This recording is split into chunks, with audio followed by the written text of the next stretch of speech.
Welcome to part 2 of this week's Backpage Blues. I'm still joined by Charlie the Hurricane Skillen, looking bronzed from his holiday. Thanks very much. As a result, my friend's back, I'm in buoyant mood.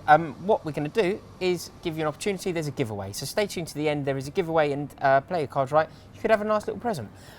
We've also noted some of your feedback. Some of you have suggested that you'd like this part of the show to be slightly longer, so we're going to answer some more questions. If you like it longer, give us a thumbs up. That way we know that we're doing something right. Charlie, do you want to start? Yeah, I will do. Fleming Payne, he's been looking at Chelsea's rivals and kind of their ambitions in the transfer window. He wants to know, with Liverpool's signings, obviously they've signed a lot of players, do you think they can compete with us for the title? I think the first thing to point out is I've been very impressed with Liverpool's signings. Yeah. Their work in this transfer market has been quite impressive. I think they've got hold of some very good players, and for the first time in a while, actually, I think they're kind of spending their money properly. Yeah. Can they? Do I think these signings with Rodgers at the helm, losing Gerrard, can catapult them from not even in the Champions League places to the title? No, certainly not. But I think that it's certainly an improvement. What do you think? I'd go along with that. I don't see them as title challengers. In fact, I think the top four is kind of so strong, and it remains to be seen what happens with Man City. But I expect Arsenal to be a lot stronger. I expect Man United to be very, very strong, and obviously you'd hope that we kind of didn't lose too much ground as well. So I think it's a very hard top four to break into, but they've got some great players on side now. Roberto Firmino is a great signing for them. They spent a lot of money, but he's been so impressive for Hoffenheim in the Bundesliga. They're going to get Nathaniel Klein, which is a great signing for them. I was convinced he was going to go to Man United. That's now not the case. And people like James Milner and Danny Ings as well. You know what they're doing, don't they? Free transfers. You know, they're shaping up to have a very, very nice squad. But no, I agree with you. I don't see them as title challengers. No, me neither. Moving on, Padraig Brosnan. I'm assuming we're saying hello to Ireland here. Hope you're well, Padraig. He is getting slightly worried about the rumours of Courtois to Real Madrid. Any truth? There is truth that they want him, and Chelsea put a massive price tag on Courtois' head. But now, as we all know, Petr Cech is not going to be at Chelsea next season. He's going to be across London. And David De Gea is going... Yeah, and David De Gea is going to Real Madrid. So this is not happening. Don't worry, Thibaut Courtois is not going anywhere. He's going to be our keeper for the next decade. He's going to get the clean sheet record. He's going to be the man for the next decade. I'm sure of it. You'd like to think so, but yeah. Worry not, fear not, Padraig. Yeah, you don't need to worry about that at all. Get Scout Report. This is for the Hurricane. Really? Other than hurricanes, what's your favourite type of weather condition? On a Tuesday afternoon. Sorry, I haven't read your question properly. It's more specific than that. It's other than hurricanes, what's your favourite type of weather condition on a Tuesday afternoon at around 3 p.m? I think Get Scout Report needs to get out more, to be honest. Get Scout Report, I like it. I think it's a great I'm joking. question. All right. I don't think I've ever actually been in a hurricane. So seriously, Tuesday, 3 p.m, what are you hoping for? What do you want to see when you look out the window? Are you in the mood for sun? Yeah, blazing sunshine, of course. I love the sun, as obviously you can tell. Good to know. Good to know. It's an excellent question. Thank you very much for that one, Get Scout. Get more of those in, please. Moving swiftly on. Have you found that last year Chelsea moved so quickly to sign players, and this year it's all been a little bit late? You know, no one really knows what they're doing. That's a question from Charlie Floyd, by the way. I don't think it's late. All right, Charlie. I don't think it's late. I just think that we are perhaps keeping our cards slightly closer to our chest. Yeah. We're waiting. There's always one transfer that's going to kind of catapult everything into movement, and I just don't think that we're going to start the trend. No.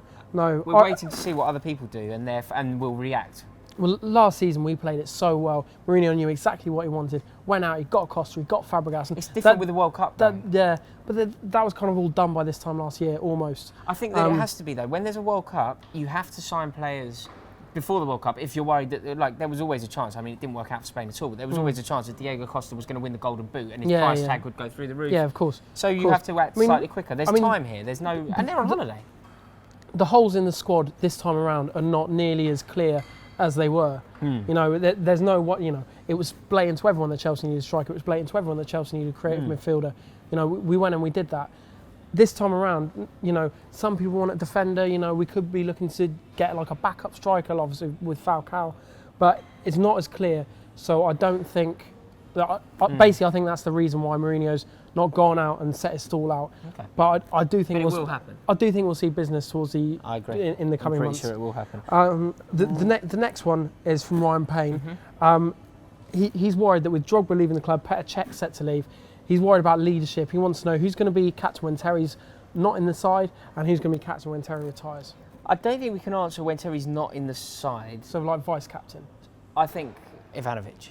Yeah. For me, I think Fabregas is a contender, but I think Branislav Ivanovic displays every single quality I want from a football player. The level of commitment, the level of leadership, his eye for a goal, his commitment to the club.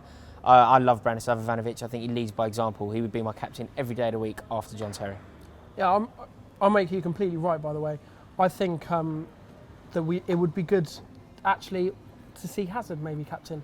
He drives the attacking play. He's the leader of our attacking play. It might give him that added confidence that he needs if we were to give him the armband on occasion. But I do think Ivanovic is probably the best shout. Yeah, I think he'd be very good actually.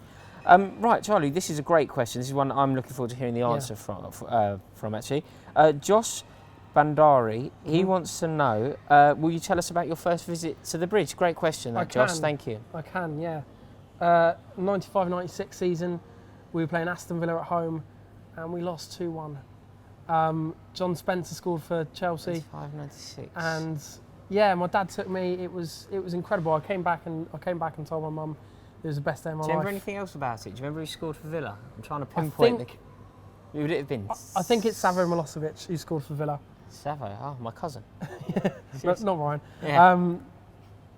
Yeah. It was incredible. I still remember the day, but I remember kind of the colours and the excitement and getting there rather than like kind of the actual football. But I remember I was sitting in the East Stand, the kind of family stand, and I still remember like going up to the pitch and seeing the stadium for the first time. It was incredible. And obviously sitting behind the dugout, I think Ruud Gullit was on the bench for us, and I still remember sort of seeing the back of his head and the dreadlocks and getting really excited. Oh, wonderful. And yeah, it was just a great moment that any football fan of any club. And a love affair was born. Always, mate. Never ending. What about you? I'm interested. Do you know my first ever game? I would be too young to actually appreciate. But I've got a really vivid memory of the first time that I went to a game and I knew what was going on and I felt incredibly. Last season, wasn't it? Yeah. I think it was in 1993. So I've been to a fair few games by that stage, but wasn't aware of what I was doing. It was just like noise and colour at the time. But I think it was 1993, we played Arsenal at home and we lost 2-0. Ian Wright scored for them, and right in front, I was in the East Stand lower tier, which was then a family enclosure. And I can really remember it well. The Arsenal fans were in what was the North Stand, which is the North Stand now, but it was sort of a terrace cover. Yeah. And Ian Wright, he scored sort of a really lame bicycle kick, where you manage to stay on your feet and you just sort of like hook it in rather than like doing the actual bicycle. I could do it on a football pitch really well. But yeah, that's the first time I can really remember. It was pouring with rain, it was freezing, I think it was like November time. And we got battered. They were really good, and it was one of the most brilliant days of my life, I suppose. It was certainly the day that I realised that this was going to be a part of my life forever. Absolutely, same here. I was with my mum, can you believe? I was with my mum. It's funny how those were both defeats, but still we knew that this is what we wanted to be doing. And I nicked some grass. I went to the front. I leant over. I remember like picking some grass, and I had a head bag, like a holdall, and I put some grass in there. And I remember showing people for years to come, I was like, that's Stamford Bridge grass. Nobody cared. Nobody cared. It was brown. But it was good.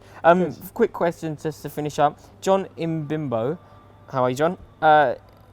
Interestingly wants to know if the Hurricane is single. This is what happens, right, when you start getting people to ask questions about my personal life. No, I'm not. And to be honest, John, I'm sure you're a lovely fella, but I'm not sure you'd be front of the queue, even if I was single. No, I've got a girlfriend called Kate. She's the one I went to Greece with. No, I'm very much taken. Good to know. I don't Guys, know what's thank happening. you very much for watching. Just quickly, time to tell you about the draw. Just bring that in.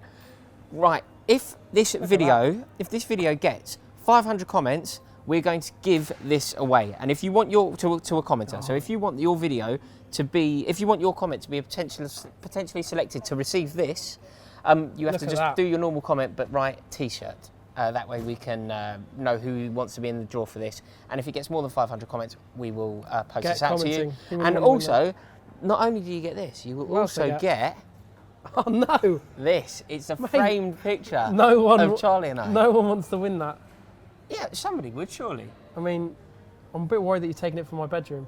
But if you want this as well, let us know. If you don't, then you don't have to have it, and I can keep it. Guys, thank you very much for watching. We hope you enjoyed it, and obviously, if you didn't, let us know, and we will try and put it right.